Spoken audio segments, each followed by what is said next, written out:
I got 100 guns, 100 clips. Up New York, New York. It's just, you know, sometimes you wake up.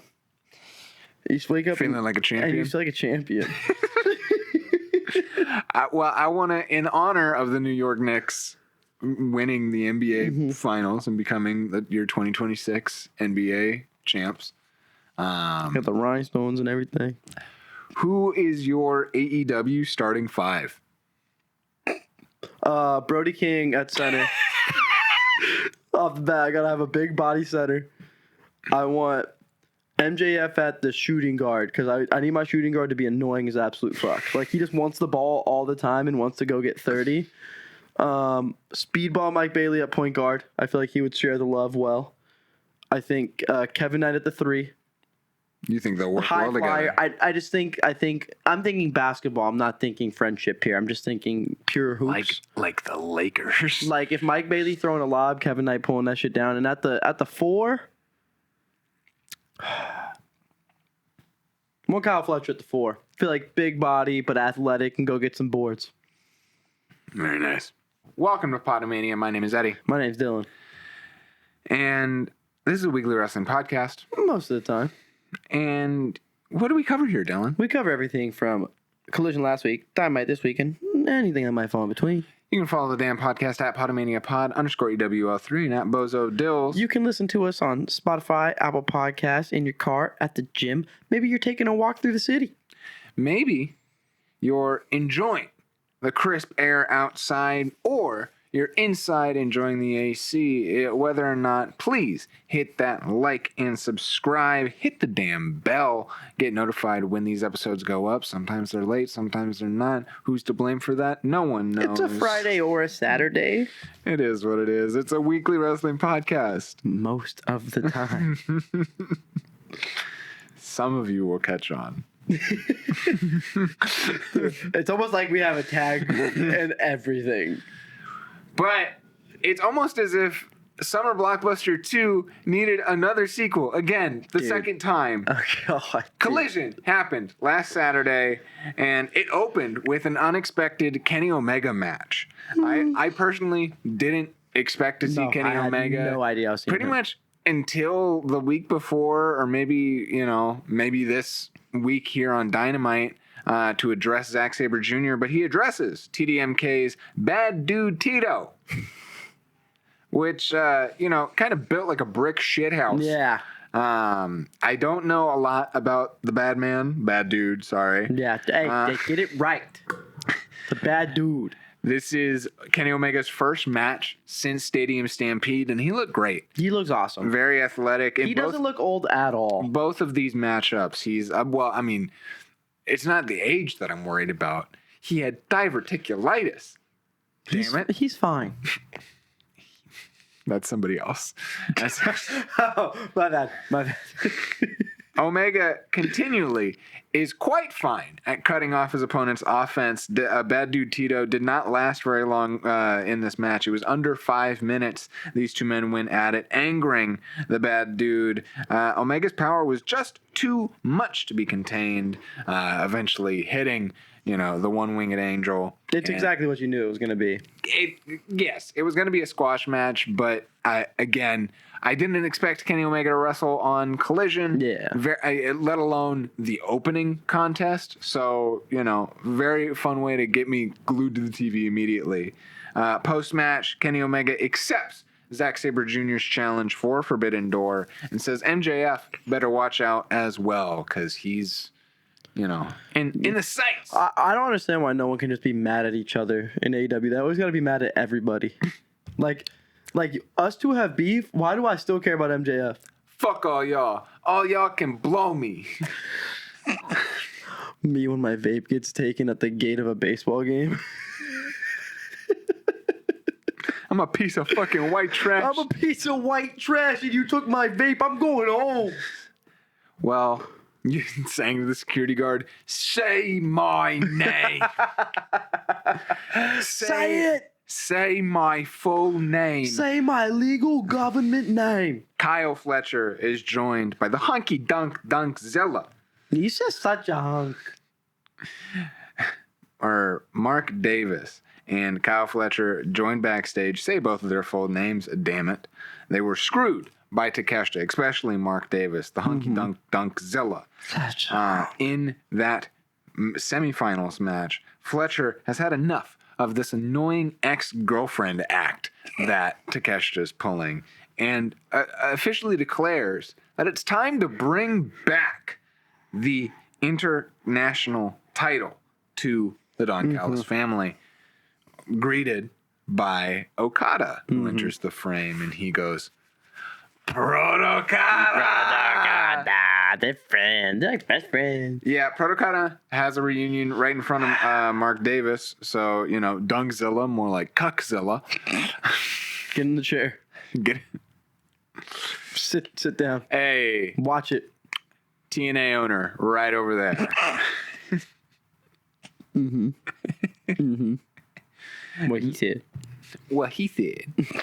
I want you to sit and watch this survival of the fittest matchup, the first of many, the first to declare who's going to be our TBS champion here in a few weeks. It'll be declared in San Diego, July 1st.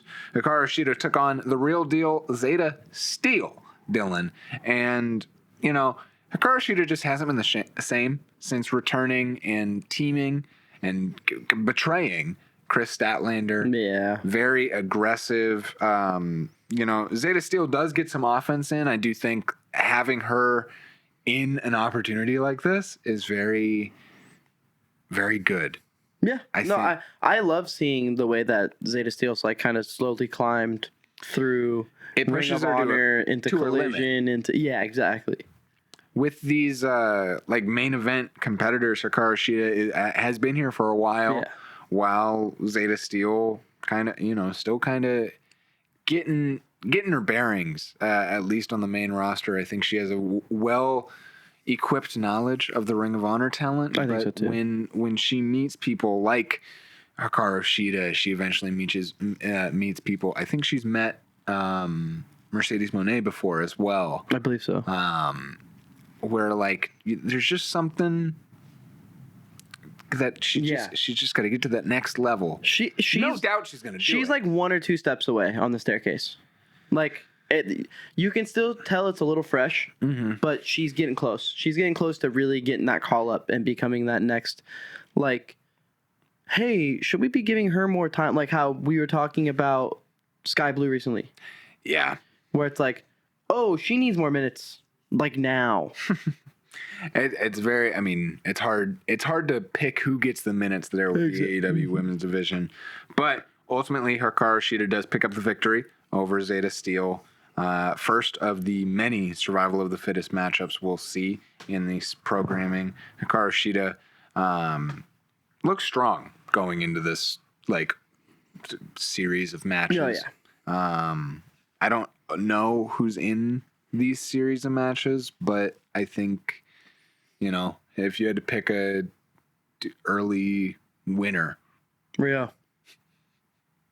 One of these days I'm going to be right. And I'm going to shake your hand. Firm grip. Look you dead in the eye. Because it's not going to feel as good as if I would have randomly guessed it, if I guess it every time. Yeah. But it's going to feel really good when it's that time. I personally think it may be Persephone. It's probably going to be Persephone. Or one of the, yeah.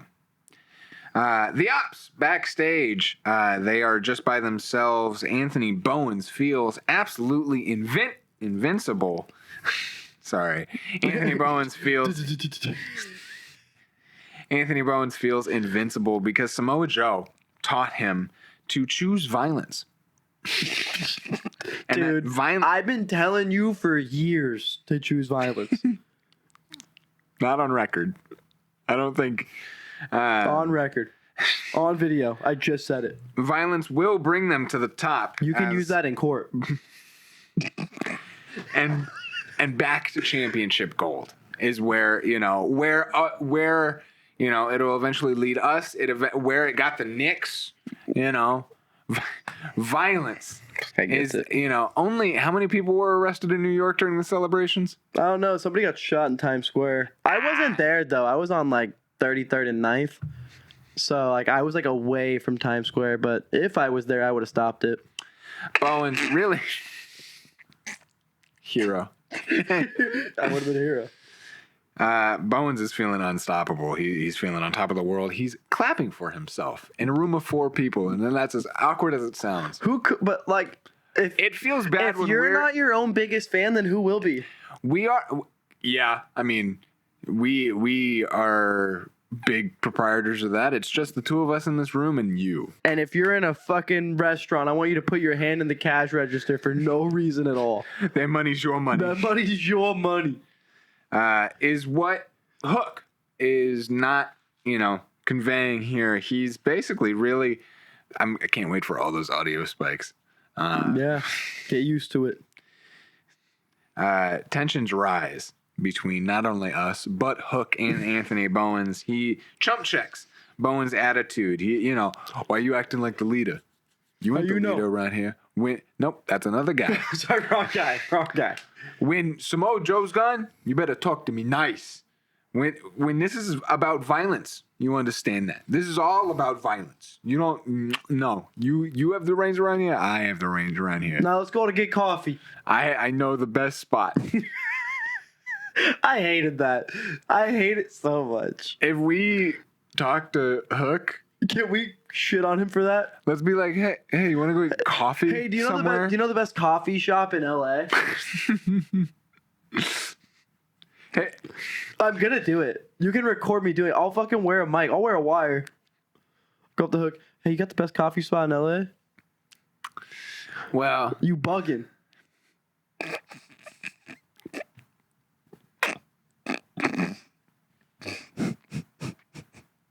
What? you spent 5 days in New York and you picked up you bugging. No, that's my favorite. You bug is my. I was in the bleachers at Yankee Stadium, and somebody behind me makes a gay comment, and the guy to my left goes, "Hey, yo, you bugging, son." and you bugging has stuck. I mean, very hats off to that man for hey, defending them during Pride Month. Them, not just the one, all of you, all's of you. You bugging. Sorry, it's just I've been hanging around the Rascalz, who's up in this next match. It's just been an open challenge. They were facing against some local talent here, Aaron and Austin Atlas. Nothing. I mean, nothing too crazy. They said the Rascalz were in action. That's exactly what they were. They were in action, Dylan. Yeah, they fought. They fought all right. And they fought and they smoked weed. What? What? They smoked dope. Well, if you're calling weed dope, you're 70 years old. They're smoking dope. Sorry, you're acting like a Knicks fan who saw the first time they won the championship victory. It's not my fault. Over 53 years ago. It's not my fault they're out there in the ring smoking dope, okay? They're smoking that devil's lettuce? Oh, next you're going to tell me that they do doobies down the ramp? Is that what you're telling me? Is that what you're telling me? They're doing doobies down the ramp? You tell me that they puff passing down the ramp? Puff pass me the tag team rope. How about you puff tag me in? While I'd like to see the Rascalz do more than this, I just love the Rascalz. Well, as much as we shit on them, they're fun to watch. You have your activities, your hobbies. Can't believe they're smoking dope. Just can't believe it. Well, they can't smoke dope without the third of the hottest trio in AEW, Zachary That's all, folks. Zachary Wentz agrees to introduce their third best friend, Myron Reed, who is in the TNT title match following Kevin Knight takes on Myron Reed. Can we talk about how dope of a match this is? Like, this is a really cool match. Excellence. Just like my contact photo.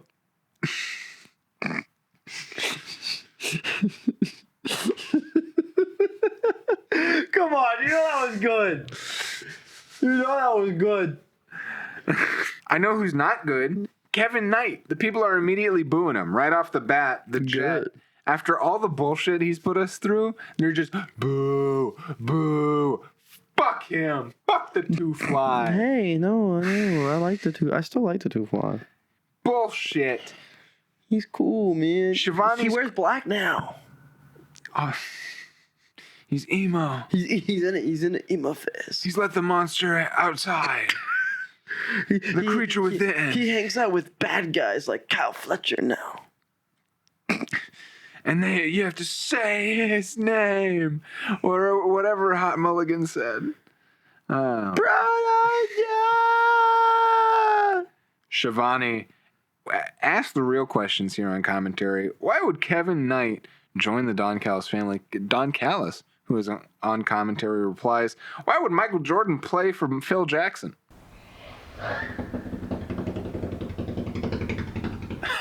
All right, guys.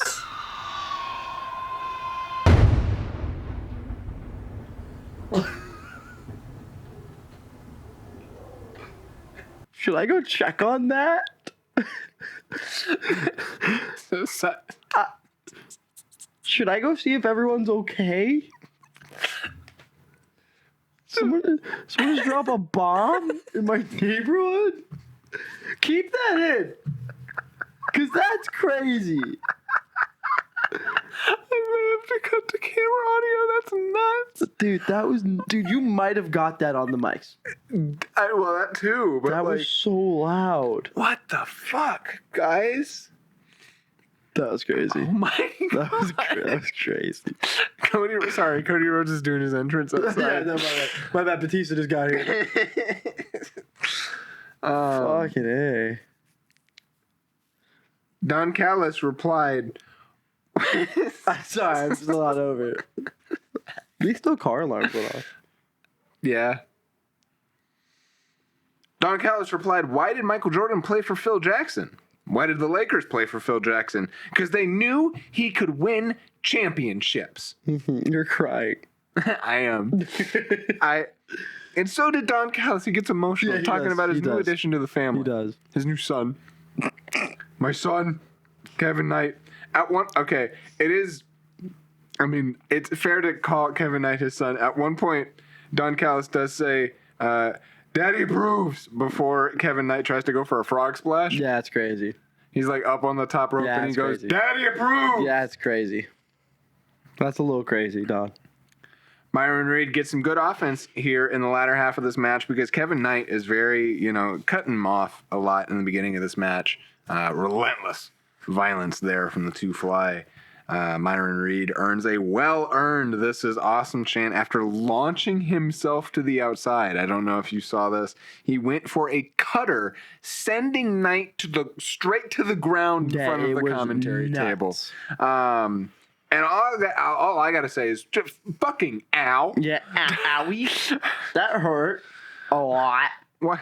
It would ultimately cost him. Yeah. That cutter that Myron Reed did. Was it worth it? Damn it, Myron Reed. You may have looked cool. Were you still standing? It was so worth it. He was still displaying some pretty good offense there at the end of this match, but not enough to cut off Kevin Knight. The Kevin Knight comeback. Kevin Knight finished Reed off with a crash landing for the 3 count, retaining. Such a good match. Such a really fun watch. And that's the best part about Kevin Knight right now, is it just feels like no matter who you put across from him, he's ready to go. And he's going to put on a great show for you. I mean, you could say that about a lot of any of these champions, especially the AEW women's tag team champions. The Divine Dominion had another off location, on location promo, and oh my god, yeah. What is your hell but another woman's heaven? The women, these beautiful women, the Divine Dominion, are worried. They are so worried that there are just no more courageous women left to face them on the AEW roster. There's just no more women that are good enough. And chuds like us, they didn't say chuds, they give us some advice. don't stare too long in heaven, because someday you may end up in hell. And my God, might I say it would be worth it. So who are they gonna face? I don't know. I guess we'll have to find out.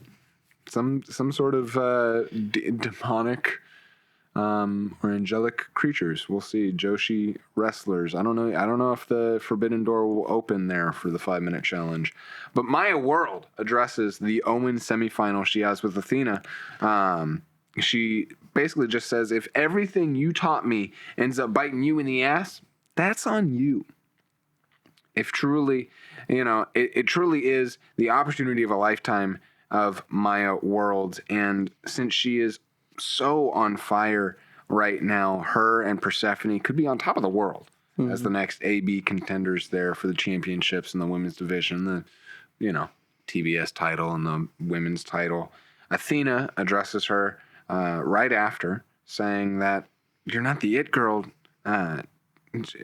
Just because you're the it girl doesn't mean you're not living in my world. I get it. Because it's her name. I get it, yeah.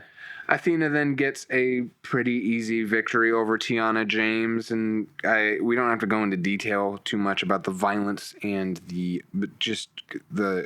offense that Athena got in here. She gets a quick victory.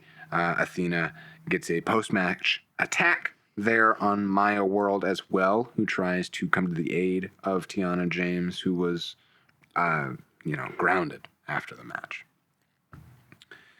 You know who's not grounded? He's loose as a goose. Not Juice Robinson, but the bald man himself, Ricochet, declares that after his feud with Jericho, he does want some gold. And Takeshita, I'm coming for you. That's a crazy call out. Takeshita versus Ricochet is going to be It's going to be fun, but it's just such a funny step up from Jericho to Takeshita. That's a big jump. Jericho Vortex is not dead at all. I'm happy he got out of it for now. And I'm sad that Ciampa's in it. Dude, your face when the Ciampa promos come up is so funny. You get so pissed. We'll get into that later. We got a little bit more here of Collision, the tag team championship #1 contenders match between the Dogs and the Young Bucks. The Dogs ultimately get the victory and get their opportunity against Cage and Cope, who attack them there on Dynamite. Looking forward to their interaction there at Forbidden Door. This is just like every other match the Dogs and the Young Bucks have had. You can expect super kicks and maybe even BTE dives to the outside. Is there anything new? The use of the shillelagh. That's not new. I said new. The Dogs are still up and coming, very hot, rising. Hot to look at. Up and coming superstars there in the tag team division, who defeated the Bang Bang Gang last week and now defeating the Young Bucks to acquire their spot against the tag team champs. Getting shoved to the moon, and I love it. They're okay. For the tag division, this is shoved. You're in a title match. That's shoved to the moon. Without Gabe Kidd. He did return at New Japan recently. Forbidden Door, maybe, possibly. He better come back to the Dogs. I miss him so much. We'll see if Forbidden Door is even happening, because Schiavonne does have to apologize to one of their partners there for Forbidden Door. Tries to apologize to their brand partner Stardom for the recent behavior and disrespect of their AEW champion, Women's World Champion Tekla, who interrupts this apology, saying that none of these little Joshi dumb bitches deserve her respect. Look at her now. She's so funny. She's so funny. She will fly out any. She will fly out not only any of the best talent that Stardom has to offer, but she will fly out Stardom president first class to see the monster he has made as she puts her women's world title on the line And none other to answer that challenge than later on in the night turns out to be Starlight Kid. So sick. So sick. Oh, I'm so excited to be dope as fuck. Tekla remembers everything about her and despises Starlight Kid with a passion, guaranteeing her first time in AEW will be her last, as the blood of stardom is on her hands. Absolutely insane. Gonna be so sick.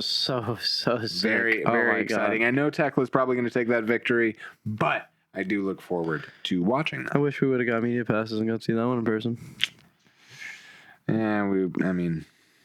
Yeah, better off on the TV. AEW don't fuck with us. They don't fuck with us, twin. We still fuck with them. It's okay. Hey. They're not trying to send us to the Bang Bang Gang's latest LLC. They bought property in a strip mall and registered an LLC. Maybe what we should do is go and neuter dogs with Juice Robinson, who handles all the procedures himself. He did say that. He is looking for a comeback victory there on the dogs once they win championship gold. But just wanted to update you on the Bang Bang Gang's business ventures. Good for them. There. The next matchup in the Survival of the Fittest tournament, Persephone took on Julia Hart and advanced there in the tournament. Julia Hart did look strong and, consistently tried to poke the eye, literally, of Persephone, which was the injury she sustained last week. The two women really laid it out all out on the line. I think Julia Hart is kind of, I think they're angling her, unfortunately, to be like Tekla's, like, why do I keep you around? Are you some sort of dumb bitch? You got to say that was pretty good. That was pretty good. That's why I turned my head. That was pretty good. That was good. I hope not, because I like Julia Hart. Yeah, I know. But it's tough to say when Persephone does take the victory here. Persephone needed the victory, though. I think Julia Hart's okay. Like I said, Maya World and Persephone both on the come up here. Jake Doyle as well as national champion. One of the many men of the Don Callis family.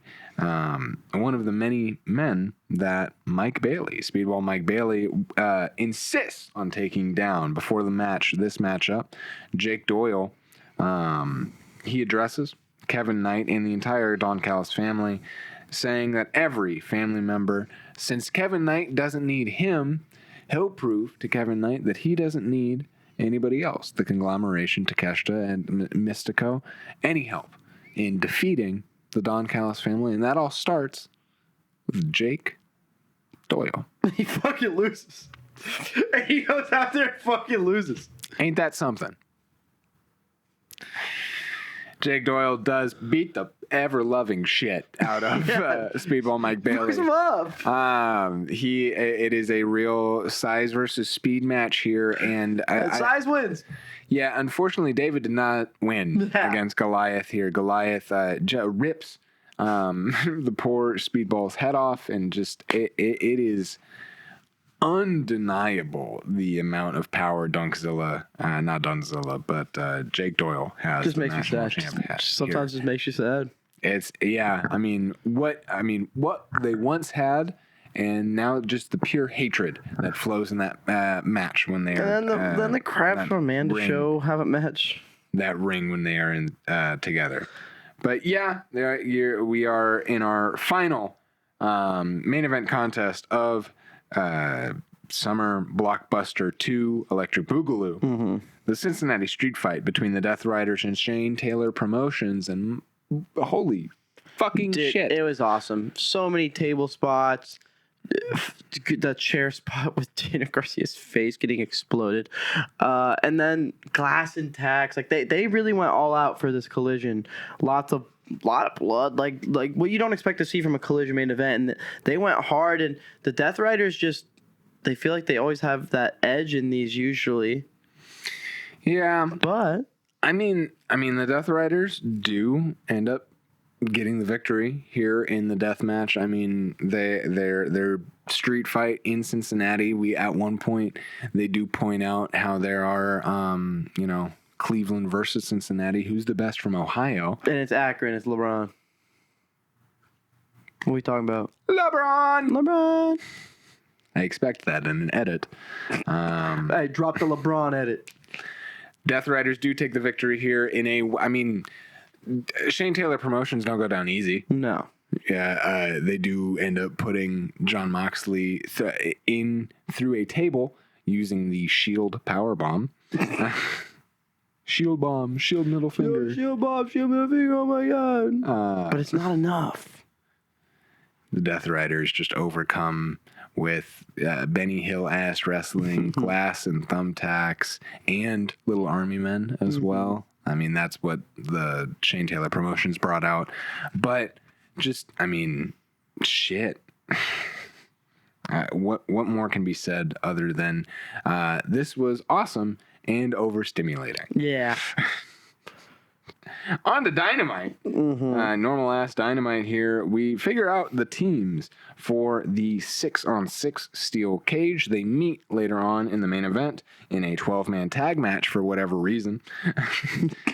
Team MJF completes his draft with the Don Callis family. Lexi Nair joins MJF and the Don Callis family backstage, preparing for their draft.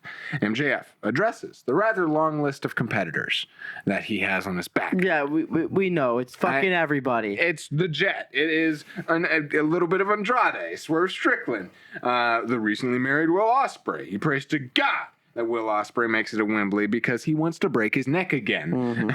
He mocks that the fact that Hangman can't battle for the championship. He seriously addresses Kenny Omega, pointing out that he works with a little back and forth on Don Callis. How many times has he faced Kenny Omega? Twice. How many times has he beat Kenny Omega? Twice. Sorry to do both parts there. MJF is focused up on Briscoe and this 6-on-6 matchup. Briscoe is anything but a top star, anything but the people that he has named thus far. And he wants Don Callis to name the rest of Team DC-MJF. I mean, it's exactly who you think it is. It's fucking Kevin Knight. The starting five. It's Kevin The Knight. Jet, Kevin Knight, Kyle Fletcher, Jake Doyle, Kazuchika Okada, and Andrade El Idolo, who doesn't want to be there. How you know? Doesn't seem very thrilled with this idea. He tries to... How you know? How you know Andrade should join you in the ring? How you know? MJF tells Don Callis. And handle that. Just handle that real quick. Figure that out.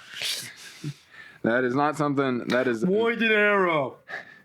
Not in my pay grade. Kenny Omega opens the show again in a very surprising matchup against the premier athlete, Tony Nese. And fucks him up. Yeah. It's not even worth talking about. Again. Fucks him up. Brodito's back. There we go. Here we go. This is something worth talking about, though. Well, Zack Sabre comes out and Kenny's like, I'll see you at Forbidden Door. Yeah. So it is just a little bit of a face-off there. Brodito is back, though, with their matchup against the Death Riders, Jon Moxley and Daniel Garcia, who, it's funny because Daniel Garcia is kind of treated like I think him and Wheeler, we've pointed this out, is Death Riders, Death Riders comic relief and or bitch. Yeah, 100%. But the Brodito tag team, their reunion does get the victory, and they're feeling froggy, so they want to jump. And then, a little bit later in the night, we'll skip a little. Jon Moxley decides to give Bandito a shot at his championship. Yes, Brodito does love being back together. They have a new goal in mind. Brodito, besides themselves over their victory, they've been on their own singles quest so far, but they are still one of the best tag teams in the world. Bandito, notice the gold on Jon Moxley's shoulder, and Daniel Garcia, Mox, and Marina all come in backstage, and Mox just tells Bandito, if he wants a fight, he can get it. Call your shot, boy. Just ask. Shoot your shot, brother. Feeling froggy than jump. So it seems like we're going to get Bandito Mox. That's going to be fun. You know who was froggy? They did jump. Tomohiro Ishii.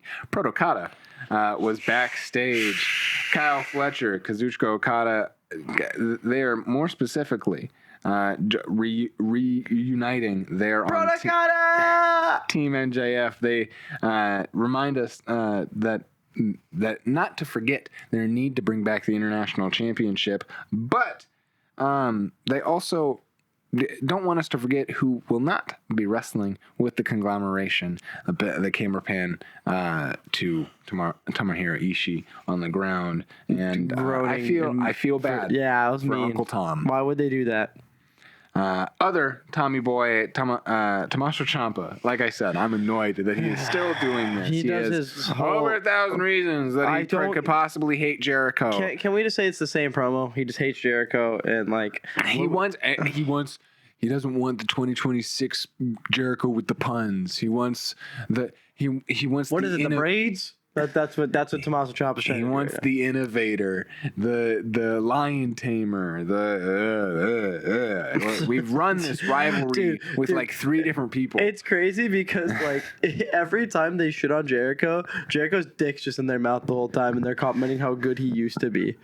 Like they're not talking shit. There's like, you used to be the sickest, and it's like, thank you. Cope and Cage used to be the sickest.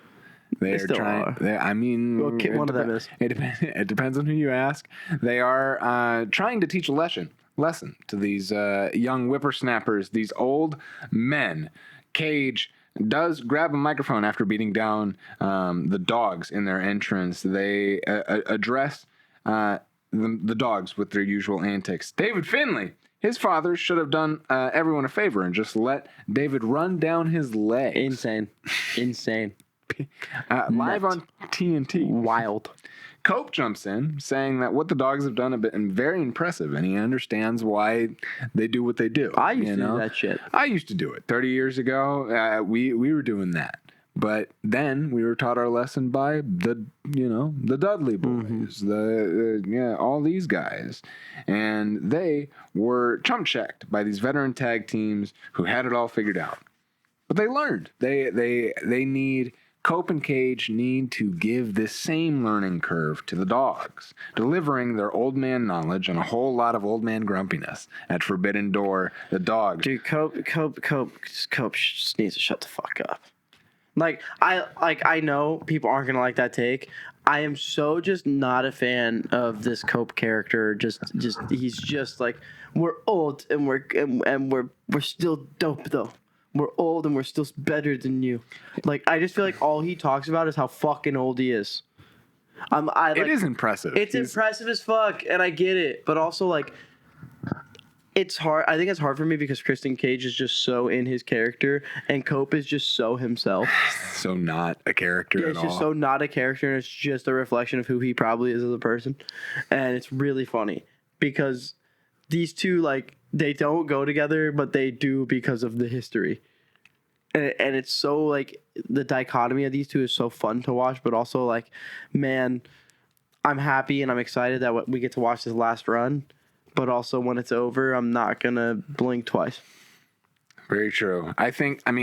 A lot of Fed fans blinked twice when they didn't see Mercedes Moné on their TV screen on AEW. They were like, oh, is they going to go back to the Fed? Not going to happen, dude. She returned for the Owen Hart tournament. Here, the Owen Hart Cup, trying to go back to back, which maybe she does. In the Owen Hart semifinals, Mercedes Moné takes on Hazuki and does end up getting the victory. And such a good match. Very technical. Yeah. Like, back and forth. They did a lot of submission groundwork, which was really nice. Like, because I feel like I don't get to see a lot of that in the women's division. You also haven't seen a lot of Hazuki. Yeah. I think that style is very prominent if they are not, like, high flyers over there as, like, Joshi competitors. Yeah. They are like groundwork competitors with hard hitting like chops. And this was like such a good matchup for that because Mercedes Moné knows how to slow a match down. I think that's why she worked really well when she returned to Stardom a couple years ago. Mm-hmm. It fits her style so well, and these two just had really good chemistry. You could tell that this match was just one of the ones to look forward to tonight. And after watching it, I was just every time Mercedes Moné comes back, I'm so pleased with how she wrestles. I think a lot of the problem people have with her is the character. Yeah. It's not the way she wrestles. She's going to put on good matches. You're going to be entertained throughout a match, whether you hate her or not. And she does come out with the victory using her signature submission work. And it's just such a good match. And I love the way her matches end. Whenever she uses the backstabber into the submission, it's I like the backstabber into the submission. I don't like the backstabber by itself. yeah.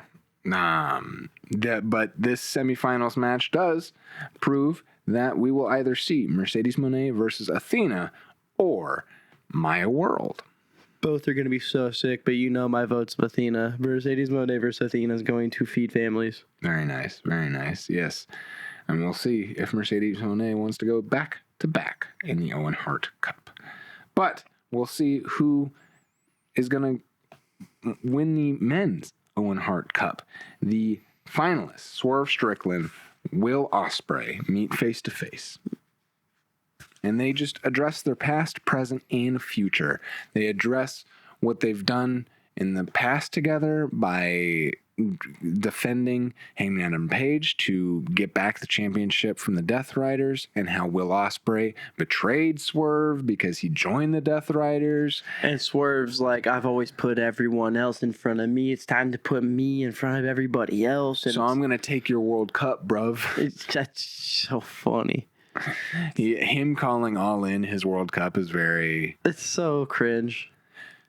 It makes so much sense, but it's also so cringe. I mean, Ospreay needs Wembley bad. Ospreay needs Wembley and bad. I will say my opinion in this finalist matchup between Swerve and Ospreay switched like 3 different times. I know. I don't know who's going to win. I was like, I won't know until we do our prediction episode. Yeah, you're going to do the countdown, that prediction episode, and I'm going to be like, yeah, I think I'm going to be in the same boat.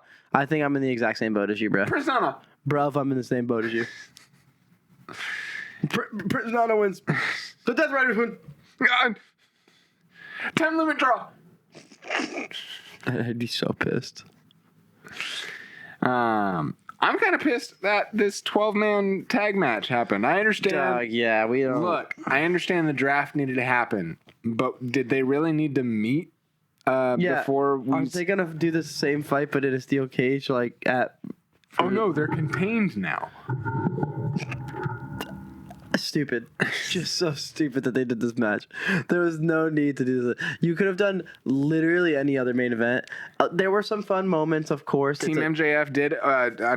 Let's start from the beginning. We do know who Team DC-MJF is. It is all those people and more, even Andrade El Idolo. But Mark Briscoe, Team Mark Briscoe, the conglomeration, obviously. He teams up with the conglomeration tag teammates of Orange Cassidy, Kyle O'Reilly, and Roderick Strong. We get Kyle versus Kyle. Not Big Tom Tomohiro Ishii because he's injured. He did notice that.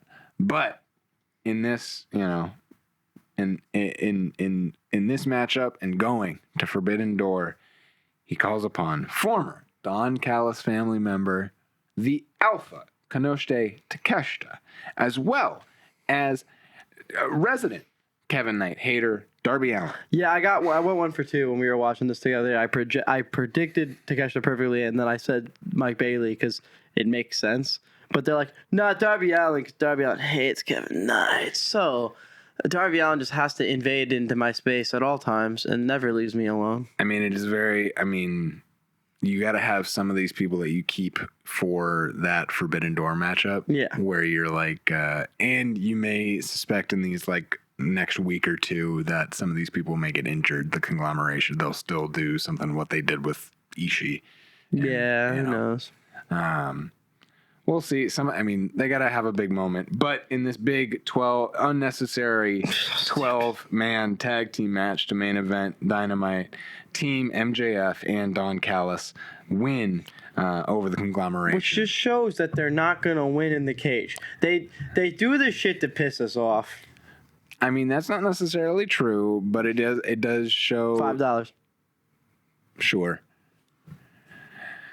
It shows the star power on DC-MJF. Yeah. Like they were. I saw people on Twitter posting the screenshot of all 4 or 5 of those guys, if you count Andrade, It's or nuts. 6 of those guys counting Andrade. It's kind of insane. That all of those people should be world champ. Yeah. At one point or another. But at one point or another, every episode's got to end. And it does look like we've covered everything, but I do want to know what your one thing was that you enjoyed this week from wrestling. Please like and subscribe, push the notification bell, follow the damn podcast at Pod-A-Mania pod_EWL3 and at Bozo Dills. Listen to us on Spotify, Apple Podcasts, in your ear, in the car, walking through downtown, doing whatever you got to do. And don't forget, if you're here this far, you might like us enough to give us $2. You can subscribe to become a member of the Pam Fam today. That is our memberships here on YouTube. It greatly supports the channel, and it is probably the easiest way you can support us.